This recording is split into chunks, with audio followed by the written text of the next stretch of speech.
Definitive loss. That's the nothing personal word of the day. And it is a Tuesday, March 19th, 2024. And Scott Boras and Blake Snell have taken a definitive loss. Word came out last night that Blake Snell has joined the San Francisco Giants. He joins Carlos Correa, Aaron Judge, Shohei Ohtani, and Barry Bonds on a team that is trying to fight in a division with two teams who start the season in 22 hours from now, the Padres and the Dodgers. You've got the reigning National League champion Diamondbacks, and then you've got the Rockies in a division that it's like an arms race. But I'm going to spend my time with you explaining what went on and the ramifications of this situation, because we've been talking about Blake Snell for months on this program. The way that we mark time, in addition to how thankful we are for you to give us 45 or 50 minutes of your time every single day, we mark time with wait to sees, where we talk about things that are going to happen. And then either way, we'll revisit them. I promise you. So you know that I'm going to revisit you when I said to you on Valentine's Day that Blake Snell was going to sign with the Yankees. He didn't. That's a no. Then you may recall that I told you on November 17th of 2023 that Blake Snell would sign for under 5 years. That sounds like a yes, except I already took the loss because only 3 days later, I said Blake Snell would sign for more than 5 years. So now I'm taking a double no. It's a no everywhere as it relates to Blake Snell, because why would I think that this would be the year that would be different than all other years? I asked myself 4 questions heading into this offseason. Manishtana halila hazeh.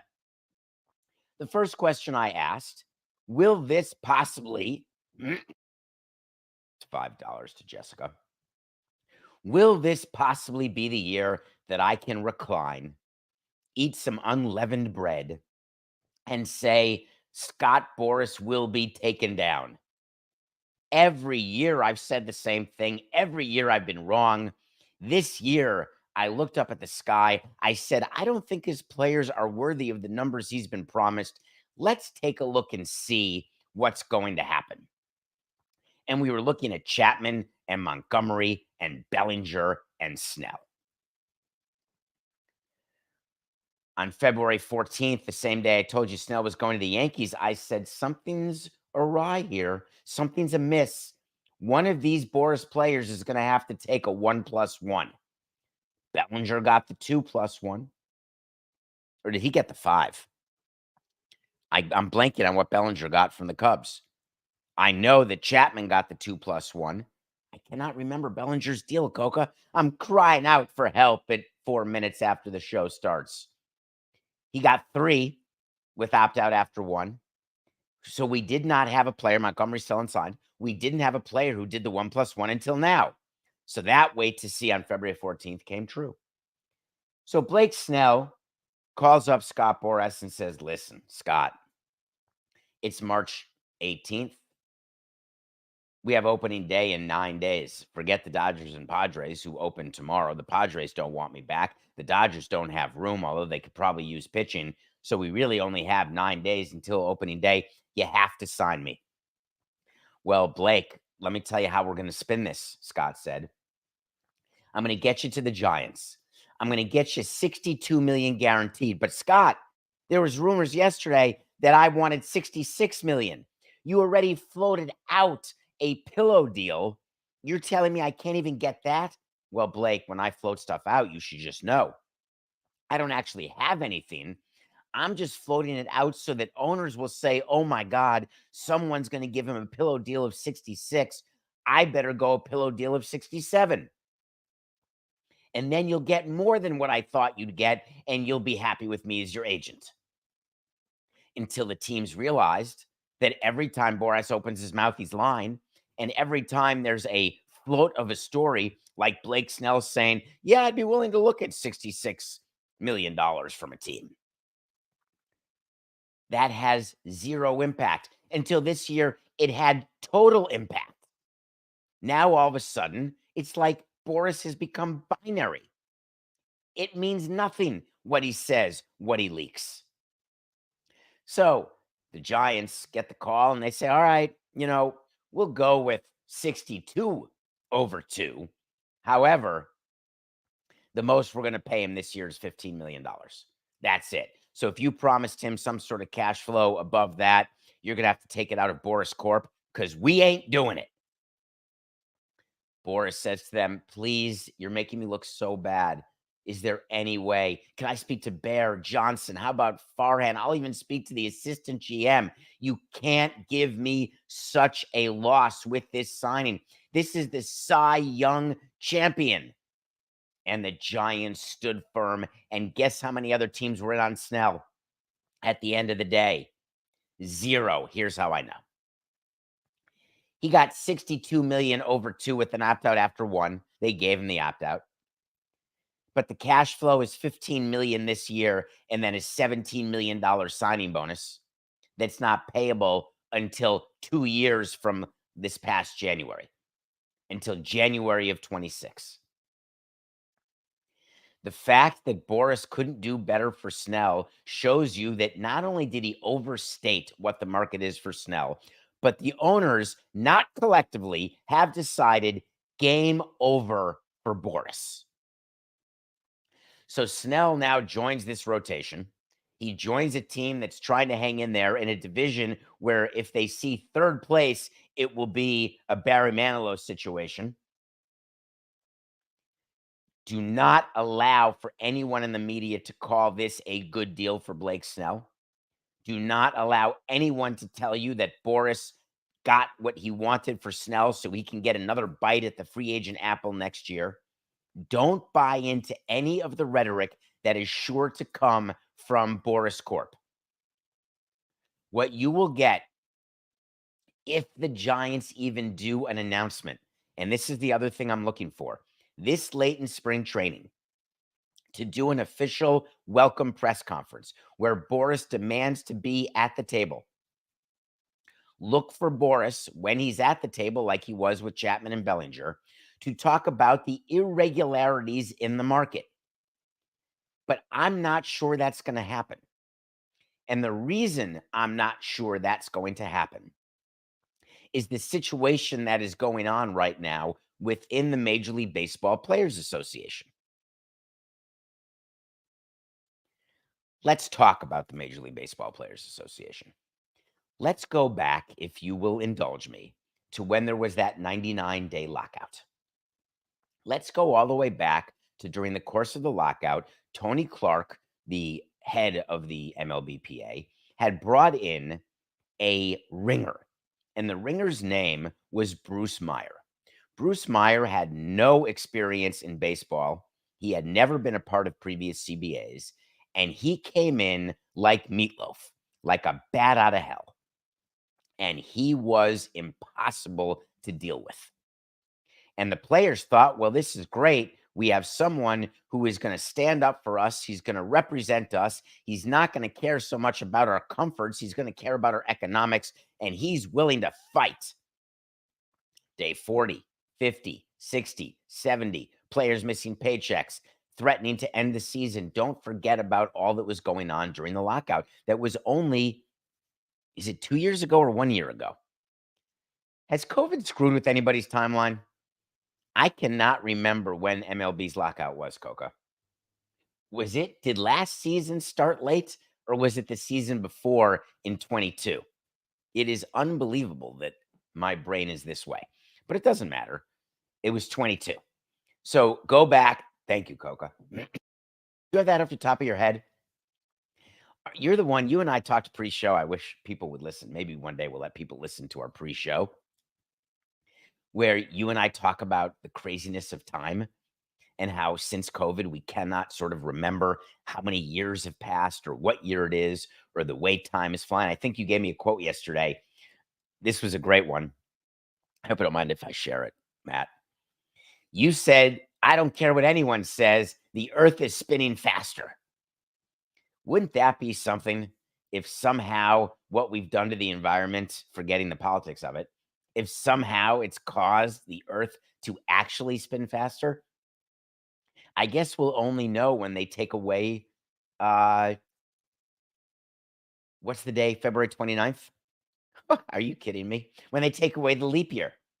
Because the leap year, as you know, is because it takes 365 and a quarter days to spin around. If it's spinning faster, maybe it only takes 364 days. And now instead of a leap year, every 4 years, we're going to eliminate a day. In like 30 days, that's September, April, June, and November. Maybe they'll make just June 29 days. Anyway, what were we talking about? I just got distracted by time because I couldn't remember when the MLB lockout was. Let's go back to that time during the lockout where the players, as they're missing paychecks, worried about the season coming to an end and actually getting canceled, not worrying so much about chefs in the kitchen, not worrying so much about time of game and off days and travel days and creature comforts. They realized, the economics are a problem now. And then when there was an agreement, who remembers what the vote was to ratify the CBA? This guy here does. Remember, there are 30 team representatives. Each team gets its own representative. Then there are 8 members of an executive council, and each one of them gets a vote. So there are 38 votes to ratify CBA. Do you remember how the vote went? The members of the executive council, who were full of players like Max Scherzer, controlled by Scott Boras, voted against ratification. The player reps all voted for ratification, and the CBA passed. There was always a thought during the last negotiation that Scott Boras was putting himself into the negotiation using his players as mouthpieces, which is what he's done since I got into baseball. Max Scherzer can stand up all he wants and say, these are all my thoughts. I have no idea what Boras thinks. It is absolute horse hockey. Scott Boras gets to his players, and his players have this level of loyalty that is now going to disappear because the loyalty came from them getting paid numbers that they didn't think they'd ever get because owners would bail out Boras and therefore Boras's players. When that's not happening, all of a sudden players are looking and saying, I'm not sure that Boras should have this amount of power within the Major League Players Association. So then Boras says, I'm not involved. But everyone knows that he was. Everyone knows that he not only used his players, but that he was using Bruce Meyer. Except Bruce will tell you, Boras, I don't even talk to the guy. Horse hockey. He'll tell you, I'm doing this for the love of the game and to represent all players from the lower class to the upper class. Horse hockey. And guess what? The chickens came home to roost in a report that came out last night. In The Athletic, Evan Drellick and Ken Rosenthal have told you that there is major discontent within MLBPA. It's not news. It's being reported right now, but everyone in the industry has known of the discontent toward Bruce Meyer and Scott Boras since 2022. When that lockout ended, I had told you, not as an official wait to see, but I had told you, go find it, that Bruce Meyer was going to be, his power would get taken away and he would not be involved in next round of CBA because it had a deleterious impact on the players and what they got in the agreement. So word is out that there was a call where reps of the union, and now there are 72. Don't forget, there's still 38, 30 from major league teams, 1 per team, 8 on the executive council, which has now turned over, and there are fewer, if any, Boras clients on the executive council. But now the minor leaguers are part of the union. Remember when they were allowed to unionize and MLB allowed them to unionize? There's now 34 members of the minor league union, which is part of the major league union, on the full executive council, all of whom will be involved in the next CBA. They did a call with Tony Clark yesterday, Standard, where they expressed a desire to get rid of Bruce Meyer. Think about that level of mutiny. You go to your top guy. It's like going to your GM if you are the head of scouting and saying, I want to get rid of the head of development.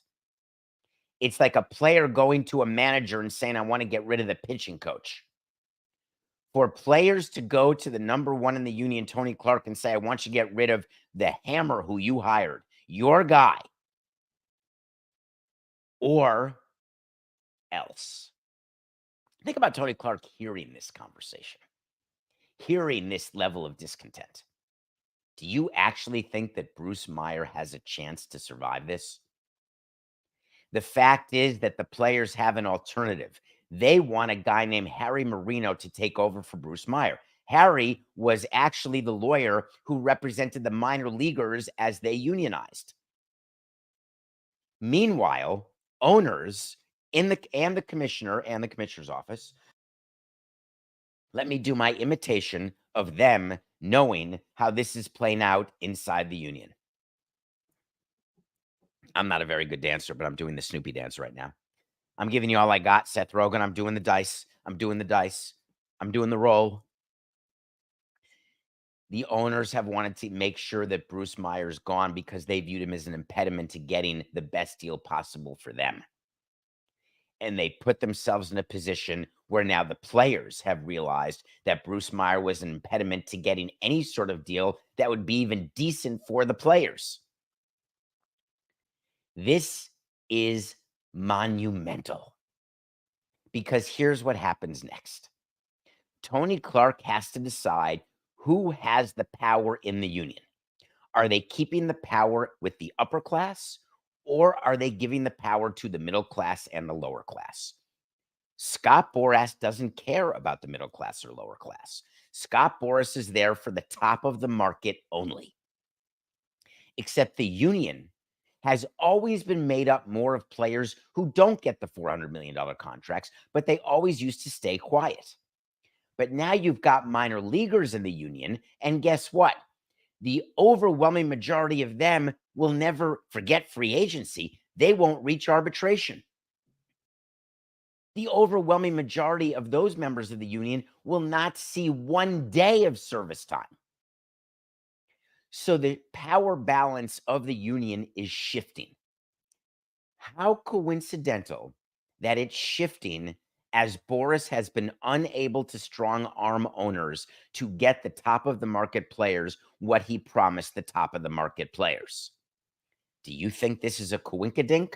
Or is this all part of a story unfolding, which leads to Scott riding off into the sunset?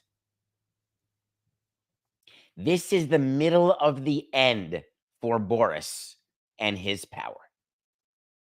Mets fans have to be thinking something right now. They've got to be thinking about Pete Alonso, a player who we've covered many times. Pete Alonso left his agent to join Scott Boras as his free agency was pending. Someone asked me a question, Coca, just yesterday on davidsamsonpodcast.com. Someone asked me if Jordan Montgomery fires his agent right now, Boras, signs with another agent right now, and signs a deal right now, does Boras lose his commission? Let me explain. Well, for purposes of time, let me sum up. If Jordan Montgomery signs a deal that Boras started to negotiate, Boras keeps that commission.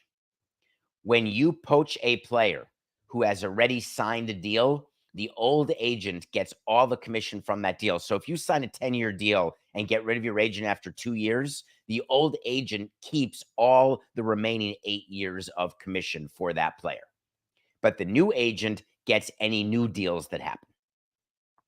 If you sign with a new agent when you have no deal, the way you're positing that Montgomery could do, Boras would still have a claim and could file a grievance because he would claim that he deserves the commission because he laid the groundwork and the team that Montgomery signs for was a team that Boras had met with and he would have the notes.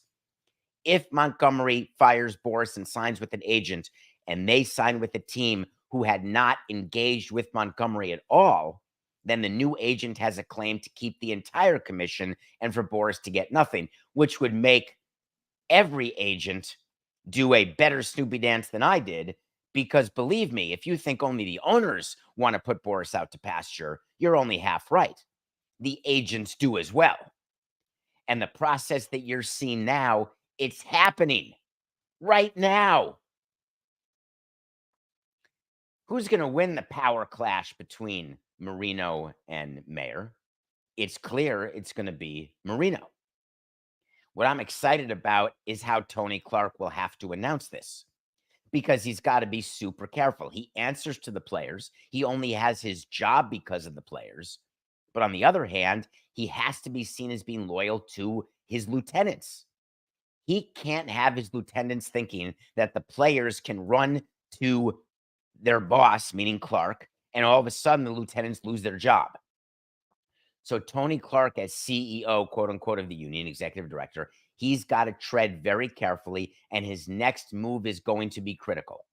However, no matter how you slice it, his next move will be see you later, Meyer. Hello, Harry. So I'll give you an official wait to see. And the wait to see is that Bruce Meyer will not be part of the next round of CBA negotiations. I can promise you that. Okay. You know, it's funny when you go through this sort of unrest. It's happening. It happened when the commissioner announced that he was leaving at the end of this term. There were all these articles about who would take over, and you start looking at, is this person good enough, or does this person have the votes? And I talked to you about a bunch of $10, Coca. I talked to you about a bunch of candidates and how it's too early. Who knows if the commissioner is going to leave? It is very hard to ever get unanimity when it comes to any appointment like this, whether it's the commissioner, whether it's the head of the union, whether it's the highest lieutenant in the union. And even this Marino guy, just keep in mind, he does not have unanimous support. Even on that call, there are going to be people who are questioning, should this coup d'etat happen? And that's why I mentioned Clark's next move is so important. Great work by Evan and Ken. Fascinating read on The Athletic. My main takeaway, to reiterate, bye-bye, Boras. Okay. We got the season starting tomorrow. I'm going to wake up for 5:30 a.m. pregame, 6:05 first pitch. Watch Ohtani. Watch the Dodgers, watch the Padres. There's nothing like opening day. Love when we open internationally. That's another dollar. I'm losing every dollar on these fines right now today. I should start Venmoing you the way they make me Venmo Jessica for the fine bucket on Levitard, Coca. Every time I do a we instead of a they, I'm going to Venmo you the dollar. Starting now, not previous. Instead of just sort of saying, I'll Venmo you, you'll keep track, and then we'll do a charity giveaway at the end. Because baseball's they, not we. Every time a season starts, as spring training ends, we touched on it yesterday, all they're thinking about is injuries. They're trying to figure out how they're going to get through it. They're doing roster management at the moment. Remember, if you start on the 60-day injured list, then you don't take up a roster spot. You're only allowed 40 roster spots, and then you choose 26 to quote-unquote make your opening day roster. The thing about opening day rosters and the reason why teams wait until the very end, I have a great example for this. Oh, you're never going to find it. And that's not a challenge because you will never find it. The Florida Marlins, I believe before we became the Miami Marlins, so anywhere between 02 and 12, we had a non-roster invitee, which is someone who comes to spring training. They don't have a roster spot. And if they make your opening day roster, they have to be added to the roster. And when you add someone to the roster, you are giving them a large amount of money. So we would decide who was going to be on the opening day roster, but we wouldn't tell the player until the very end of spring training, because if someone's added to your roster and gets hurt, they're on the major league. At that time, it was called the disabled list. At this point, it's called the injured list. And you get paid your major league salary. If you get hurt and you're not on the roster, you can get released, and then it's only workers' comp. Or if you're a minor leaguer, then you get your minor league pay. So for a non-roster invitee, we had someone making the team. We went to the final exhibition game where we played on the road at a minor league affiliate. It may have been Carolina. It could have been Zebulon. I don't remember where it was. But a player who was going to make the team got hurt in the final exhibition game. And then obviously we didn't add him to the roster because that's good business. So the Dodgers and Padres are done with their exhibition games. They will solidify their 26-man roster. The other teams don't start till the 28th. They will finalize their rosters by the 26th or the 27th. But the injuries keep piling up. And I wanted to highlight a few things that are going on at the moment that are very troubling. Joe Espada, who was a coach of ours for many years, so happy he's now the manager of the Astros, so deserving of that job. He is dealing with Verlander being injured. Now he's dealing with another one of his starters, Jose Urquidy, being injured. And they left Joe Espada. They didn't let Jim Crane or Dana Brown talk about it. Joe Espada had to tell you it's a forearm strain. And that I got no other news, he said. It's a forearm strain. He's going to be on the IL. You know from nothing personal that forearm strains are BA-triple-D. You don't miss a week with a forearm strain. It's measured in months. Although, like children, you can always say, like with who's the player who just got hurt? Garrett Cole, 10 to 16 weeks. That's like when you have a kid and you're still giving months. Yeah, my kid's 23 months. What? How about your kid's almost 2 years old? I don't like that. I like doing it in months. If a player's going to miss months, just tell me. But it always sounds worse, doesn't it? When you have an announcement that a player's hurt. We never wanted to announce it that way. This player will be gone 2 to 3 months. God, that sounds brutal. All right, let's announce this player will be gone 8 to 12 weeks. Way better. That doesn't sound like a lot of time. Isn't that funny? The psychology. So Urquidy's hurt. He's got 2 more years before he's a free agent. And remember, this is the guy who only started 10 times for the Astros last year with a shoulder problem. This is an issue for the Astros. They're hurt. They've got Valdez and Javier in the front of their rotation. Hunter Brown's decent, but they've got question marks. And they're not the only team. Take a look at the starting rotations for the 30 teams. Take a look at the list of players and pitchers who are injured, and you'll realize why contracts are the way they are. But the injury that fascinates me the most right now is not Aaron Judge. It's not Byron Buxton, because that's getting attention. Byron Buxton is the Twins player who just got, I think the Twins gave in and gave him $100 million when they didn't need to. But they always thought that Buxton was going to be a cornerstone player for their franchise. He's a really good player, except I'm as good as Buxton is because I play as many games as he does. That guy, I don't think he's ever played over 100 games. He's just always hurt. So they gave him that 7 years, $100 million deal. Remember how everyone was so happy that the Twins did it, and the Twins did it with their elbows, fingers, and toes crossed because they're guaranteed money to a player who didn't play. Guess what? Scratched. Lower right back tightness. It's always something with him. But that's not the one that interests me the most. Bryce Harper, another Boras client. That's what interested me the most. Do you remember when he signed a 13-year deal with the Phillies? No trade clauses, no opt-outs. And he said at his opening presser, I am committed to this town, and I'm going to be here for the next 13 years. I love you, Philly. And he had come from the Nationals. And then, of course, the Nationals won the World Series. And the Phillies have not yet, though they've performed well. And remember that this is the player who the owner, John Middleton, went to the player and said, man, you're underpaid, which is amazing since there's no jewelry on the finger. And this is the player who's been leaking out all off season that he's angling for a contract extension. He's got 7 years left in a deal, and he wants an extension already.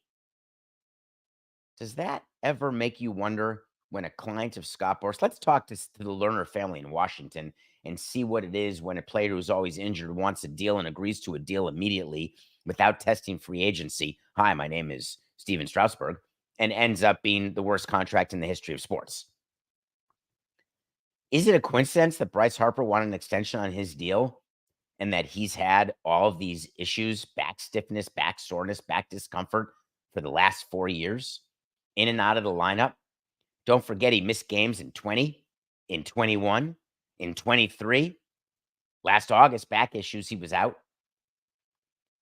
This is a guy who gives it. He's a grinder. Love him as a player. But do you think he's going to be healthy for 7 more years? Do you think his body's going to hold up for years 8 through 10 or 8 through 11 from now? There's no chance, toilet pants, that happens, davidsamsonpodcast.com. So why is he asking for the extension? And do you think that he's still talking about it? Do you think he still has Scott Boras call up Middleton and say, hey, how about that extension? Hey, Bryce, how about if you get back on the field? Hey, I know, but look what I've done for you already. Hey, you've got 7 years left. There is 0 extension coming for Bryce Harper. 0. It would be idiocy to the 69th degree for the Phillies to give Bryce Harper a contract extension. They're pretending they're not worried.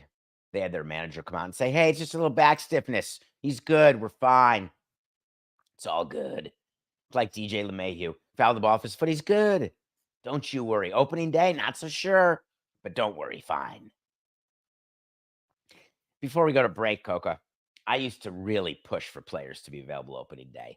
I had the weirdest feeling that the opening day announcements and the excitement and the announcement of the players and they line up on the baseline. I always wanted players to come back and be ready for opening day. And my GMs would always say to me, David, it's a game. It's just game one. We've got to look out for the whole season. But I never got rid of this thought in 18 years. I never did. That winning opening day was so important because it sets the tone for the rest of the year. It's total poppycock. It doesn't mean anything. All right. When we come back, we're going to review a movie. I finished and want to review Ferrari. And then we're going to talk about Trevor Bauer's latest antics. This is a good one.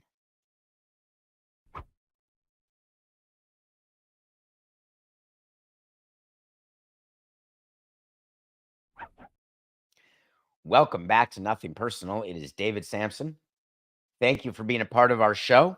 We are here Monday to Friday live at 8 a.m. We've got some announcements to make. Announcements. I think that Metalark, which is Dan Levitard, is working on a bit of a deal. I think that this show is going to be on the DraftKings network starting Monday, March 25th from 10 to 11 a.m. You can find the DraftKings network on Roku, on Samsung Plus. You can find it on the DraftKings site. You can find it wherever you watch Levitard. Apparently, they've tapped us to be the lead-in show to Levitard. Stay tuned for that. The other thing that we're going to announce, but I think I'm going to talk more detail on tomorrow's show and on Levitard tomorrow. But I've been hinting about it. So I just want you to be aware that I have heard you when you go to davidsamsonpodcast.com. And I appreciate all the people who reach out, both on Twitter and on the website.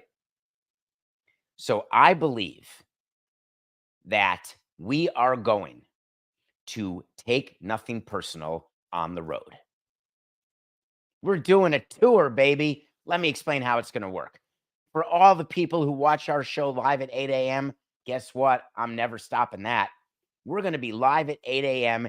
every single Monday to Friday on the Nothing Personal with David Samson YouTube channel. Then you can watch us again on DraftKings, same show at 10 a.m. But I think we're going to go to cities, maybe a city near you. Are you in Philly? Are you in Atlanta? What about Pittsburgh? What about Boston? What about New York City? What about Nashville? Are you in any of those places? It just so happens you may see an announcement at some point today that I will be doing a 1.5-hour Nothing Personal show at night from 7:30 to 9 p.m. at a venue in your city. It's a tour, baby. But this isn't the announcement. We're going to have it for you later. I'll never stop doing this show at 8 a.m. with all of you. I love doing it live. Coke and I are awake, ready to roll. You think I'm going to have time to watch a movie every day with this crazy schedule I'm about to have? Yep. No matter what, I don't care if I sleep 0 minutes per night. I can do it. I watched Ferrari. When you're funding that movie and you're casting Adam Driver, who is an actor who I really love, one of my favorite actors, so talented. Why are we giving him an Italian accent when he did it in House of Gucci and it was such a disaster? He's playing Enzo Ferrari. What I never understood, and I've asked people in Hollywood about this, and I can't get an answer. They hem and they haw. Hear me out. Listen to me later and hear me now. When you have a movie that takes place in Germany and you know it's historical nonfiction, historical fiction, do you think Italian people talk to each other in English with an Italian accent? Or do you think they speak to each other in Italian? You think Enzo Ferrari was speaking broken English to the people he worked with in Italy for Ferrari? Or was he speaking Italian? But yet, when we make movies, we have those characters not speak their maiden language. They speak English, but we give them the accent. So a movie that takes place in Germany, we give people and say, hey, speak English, but in a heavily German accent. It makes no sense to me. Either speak Italian or speak English with no accent. But instead, you have a crappy Italian accent. That's Adam Driver and Ferrari. That said, it's a Michael Mann movie. I really liked it. I didn't know the backstory of Ferrari. I was not aware of the Mila Miglia of that race where all those people got killed. Spoiler alert. I was not aware of the competition that Ferrari had with Maserati. I never really thought about what the F1 cars used to look like. I never thought about how you need to sell Ferraris in order to pay for Ferrari. It's not Drive to Survive, but let me tell you, I was quite interested. Ferrari is not a waste of your time at all. Penelope Cruz, who is such an amazing actress, plays Ferrari's wife. Aaron Rodgers' ex-girlfriend plays Ferrari's mistress. And there's an interesting part of this movie related to his children, and I won't spoil that, but even back then, there were people having children with multiple people. All right, let's talk about Trevor Bauer. This guy's a little like herpes. He just doesn't go away and just flames up every once in a while. And he's flaming right now. And it's not regular chapstick that's going to matter. You're going to need an entire Z pack to deal with this. Trevor Bauer announced yesterday on his own Twitter that he is going to pitch against the Yankees on March 24th. My first thought when I read that line is, oh my God, who signed him? And then he said, I am pitching for the Diablos. The Diablos Rojos del Mexico. They're a professional baseball team in the Mexican League based in Mexico City, Mexico. And they have promised him that he can start on regular rest from now through, let's say, May, so he can be all ready when a major league opportunity comes his way. Trevor, may I help you? I hope they're paying you because a major league opportunity is not coming your way. Now, I grant you, this is more exciting than facing minor leaguers on a backfield when you face the Dodgers minor leaguers. You are facing a Yankees lineup on March 24th. And toward the end of spring training, you're going to get the regular lineup, and they're each going to get 2 to 3 at-bats. And you're going to get to say, look what I did. 5 innings of shutty, 3 hits, no walks, 4 punchies. And the impact that will have on your signing is 0. All of the people who are tweeting, hey, our rotation needs help. Why aren't we giving Bauer a chance? Hey, Bauer will play for the minimum. Let's just sign him. I get what you're all doing, but you are missing a very, very important part of this equation. There is no major league team that will sign Trevor Bauer. How many more times can I say it? How many different ways do you want me to say it? It's NGTH. God bless him for trying. I can imagine right now what's going on inside the commissioner's office.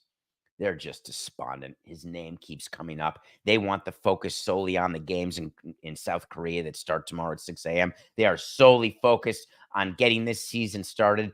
And every Mutton Gudunishik, they look up and say, oh my God, it's Bauer. It's like a Mal Rev. He tweeted that this will help him stay in game shape and he'll get to join a rotation immediately if and when an MLB offer comes. So just as a quick FYI, when you sign a player, and let's say you sign a player in June, no matter what that player's been doing, whether he's in the California Penal League, the Mexico League, I don't care what league, if he has not been in your system and he has not pitched at the big league level, you're not coming in to start at the big league level. You go to the minor leagues to have at least a starter or two before you're brought in. But Mr. Bauer will not have to worry about that. Good luck on March 24th against the Yankees. Hey, G, take them deep, baby. All right, the NCAA tournament is starting. Can we talk about the Big East Conference? We touched on it yesterday when we talked about Let's Dance. The Big East Conference, in their mind, they got hosed. They got 3 teams in only. Told you they felt like they had 3 snubs. How long was it going to be until the Big East came out with a statement? Bless their souls. It took them a day. Late in the day yesterday, the day after the selection, the Big East released a statement. Let me ask if this sounds familiar in any way. And let me give you a hint. Remember when FSU got totally screwed? When was that? I don't know. A couple of years ago, they were going to be in the college football playoff.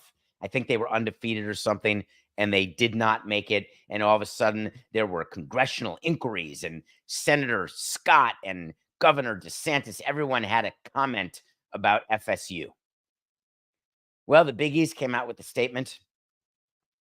We're very proud that UConn earned the #1 overall seed in this year's tournament. Marquette, a #2 seed, and Creighton, a #3 seed, give the Big East 3 of the top 10 overall seeds in the tournament, as many as any other league. Oh, was FSU is this year, Coca? That is unbelievable. All right, wipe that out. Here we go. I don't want that to even be part of the show. That's embarrassing.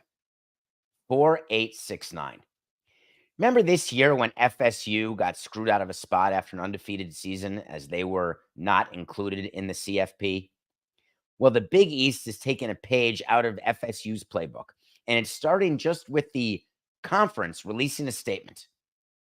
And in their statement, they say, we have great respect for the NCAA men's basketball committee and the time and effort that goes into selecting the teams for the tournament. It's a very challenging job. And we have been advised that this year's upsets added to the complexity and contributed to the committee's final bracket selections. Given the high level of play in our league, we are understandably very disappointed that some worthy Big East teams were not selected to participate. Well, so far, this is fine. What's the action item?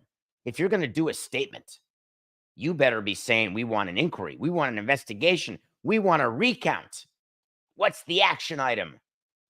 The Big East ended their statement with their action item. We will be working closely with our schools in the coming months to best position the Big East next year to ensure that we continue to be represented in March Madness in a manner befitting our stature as one of the best conferences in college basketball. How does that work exactly? Are you going to work to make sure that there's no upsets in the conference tournaments that take away bubble teams because of automatic bids? Or are you going to pretend you're the Big Ten in football and you're going to go to the NCAA and say, we want guaranteed slots. We want the top 5 teams in our conference to be guaranteed into the NCAA tournament. That's the automatic bids we're thinking about. How do you think the NCAA will respond to that? They'll laugh them right out of the room. We're going to be working closely with our schools. Working on what? Marketing materials? Working on pick and rolls? What exactly are you going to work on? Some sort of injunction? How about some government intervention? Why don't we get Governor of New York, Kathy Hochul? No need to worry about crime or about giving money to the Bills to build a stadium. I want her involved right now. I want an inquiry this second. Hey, Chuck, you busy? Senator Schumer, you busy? I'd like there to be an inquiry into why automatic bids are given and why the Big East only had 3 teams. It's insanity. I have a way better idea for a statement. I think the statement should have been, we are very pleased that we have 3 teams in the NCAA tournament, and we need to make sure that next year that we, in addition to the best teams in our conference, that we have a bad team win the conference tournament so that we can have an automatic bid based on a team that otherwise wouldn't have been in. How would that have been for total honesty? I love that. Meanwhile, the Big East and St. John's and Rick Pitino has decided that he wants to stay involved. He wants to make sure that we know he's not bitter. He came out with a statement. I believe that 6 teams from the Big East belonged in the field. I know our players, along with Providence, are totally disappointed with the decisions made. But not having Seton Hall? That's flat out wrong. Rick, who are you fooling? You're telling me that you're all sad for your players? Go listen to Nothing Personal from yesterday. You're so sad that you declined the invite from the NIT, ending the careers of your seniors. Unless we can get them another year of eligibility, maybe they'll apply for that because they're so happy playing for you. I think at some point a politician is going to release a statement like they did in the FSU situation. Someone's going to release something because this Big East snubbery, it's just not going away. Nothing personal pick of the day. It really is a different world. It's a different world right now. I remember I grew up not able to stay awake. I had a bedtime when I was in school. I wonder if I had a bedtime in high school. I think I did. I think it was like 8:30 and I was supposed to be all excited that I got to stay up till 8:30. And then I would get left notes what happened with the Knicks. I was such a big Knicks fan. When the Knicks were on the West Coast, I was always despondent beyond repair because I could never watch the games. And there was no internet. I had to wake up and call 976-1313 unless I had a note slipped under my door saying Knicks lose to Nuggets, Knicks lose to Warriors, Knicks lose to Lakers. We always lost on the West Coast. That's how it felt, at least. So I had the Warriors -5 over the Knicks because the Knicks don't beat the Warriors in Golden State. And I forgot to tell you that this is not the Knicks of old, and this is not the Warriors of recent. Curry, Thompson, Green, they're not even in the top 5, top 3s. And I completely missed that. We had the Warriors -5 over the Knicks, and we lost. We are 34-37. But guess what, Barry? Looks like we made it. We made it to baseball season. Although we only get 2 games to choose, and then we're back to spring training until March 28th. But we've got a game. Now, the game is tomorrow at 6 a.m. The game's going to be going on during tomorrow's show, but I have to make the pick for today. You've got Tyler Glasnow going against Yu Darvish. This is an outstanding game. Yu Darvish is an underdog in this game and his Padres, the Soto-less Padres, the Machado-filled Padres, but they're going against Ohtani in his first game as a Dodger. When you're looking at Betts, Ohtani, Freeman at the top of your lineup, you're looking at Tyler Glasnow, who is an outstanding pitcher, probably not an ace, but an amazing number 2. And the money line is -205. I'm not taking it. Instead, my pick of the day for the first baseball game of the year, we are taking the Dodgers on the run line. That means the Dodgers have to win by more than 1 run. And we're only laying 120 to win 100 or 12 to win 10. That is our pick of the day. We'll be back tomorrow. It's just business. This is Nothing Personal.